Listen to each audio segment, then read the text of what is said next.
This is a new track from me entitled Winging It, taken from Castle's Get Right Inside mix album on 440 Records.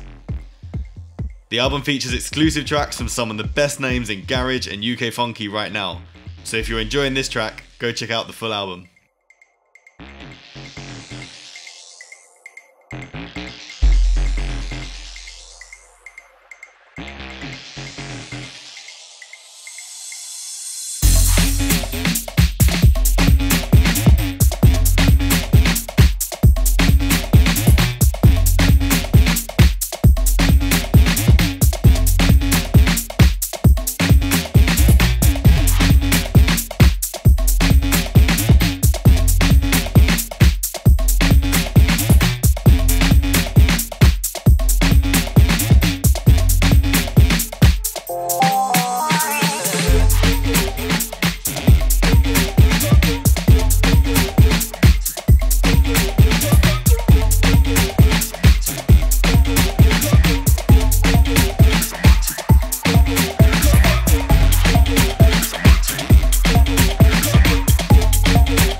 inside. Yeah.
For the rest of the show, I'm taking the BPM up a notch with some dubstep and grime.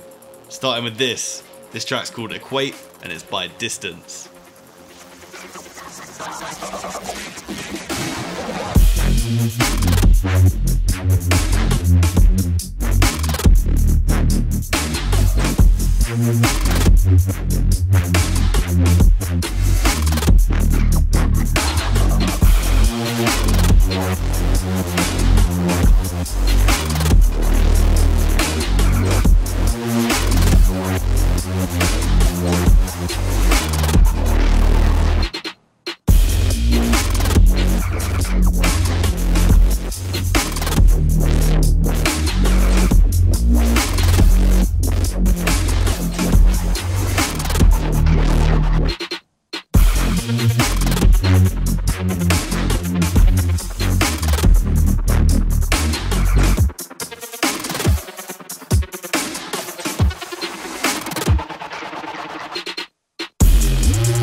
That's all I got time for on today's show.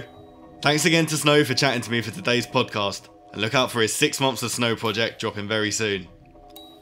I'm leaving you today with a track taken from Flowdown's Welcome to Spent Shell EP. This track's called War Mode and features Saint P, Ira and Discardo on MC duties and Filthy Gears on production. My name's High Class Filter, and I've been your guide to the best in new bass music here on the Beatport podcast. Catch you next time. Beatport Podcast. When I'm in a war mode, moving like I'm on boat. Burn one, then I might go. When I'm in a war mode, brave and bold. Do road, always follow the G code. In a war mode, ain't tryna be broke. Same P, I'm looking for that pink note. When I'm in a war mode, light up something, then roll. Let me show you how the thing go. Let me go, let me go. Light up something, then roll. Let me go. Light up something, then roll. Let me go. Light up something, then roll. Let me show you how the thing go. When I'm in war mode, light up something, then roll. Let me go. Light up something, then roll. Let me go. Light up something, then roll. Let me show you how the thing go. When I'm in war mode. Don't come on like peanut chat. If you're this bad man, you're dead to blood clot. 40 vendetta dead and I pot. Why you look can get it if you want God? Me know why you them good talk. Big machine gun that make a man moonwalk. Make a man talk about 4 door. I say bad man a bust off the 4-4. 9 knock. Why knee knock? Why get shot out and I can reback? You want C-Glock? You want take shot? You want bullet jump up in your neck man? Hey, 4-5 driller man. Black when me get fan, please it's spiller man. 4-5 spiller man. No more shotgun killer man. Moving like I'm on boats. Burn one, then I might go. When I'm in a war mode, brave and bold. Do road, always follow the G code. In a war mode, ain't tryna be broke. Same P, I'm looking for that pink note. When I'm in a war mode, light up something, then roll. Let me show you how the thing go. Let me go, let me go. Light up something, then roll. Let me go. Light up something, then roll. Let me go. Light up something, then roll. Let me show you how the thing go. When I'm in war mode, light up something, then roll. Let me go. Light up something, then roll. Let me go. Light up something, then roll. Let me show you how the thing go. When I'm in war mode. Yo, my youths, execute, killer P, drive-by shoot. Yo, why like troop? Big cannon, scum, dispute. Run away just like Zoo. What, you got a ting in a boot? Pussy oh, you'll end up in a pussy oh, you'll end up in a boot. Head get boss like fruit. It's gonna go off. I'll take your whole nose off. I'll take your whole head off, legs off. Sonic boom.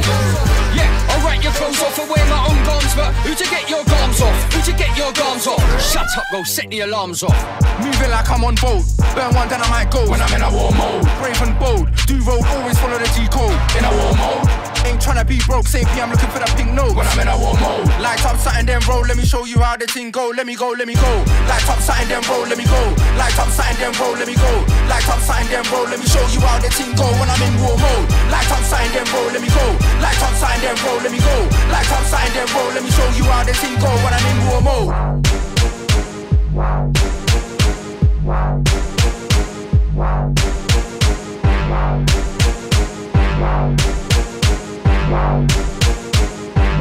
Filthy gears, filthy gears, filthy gears.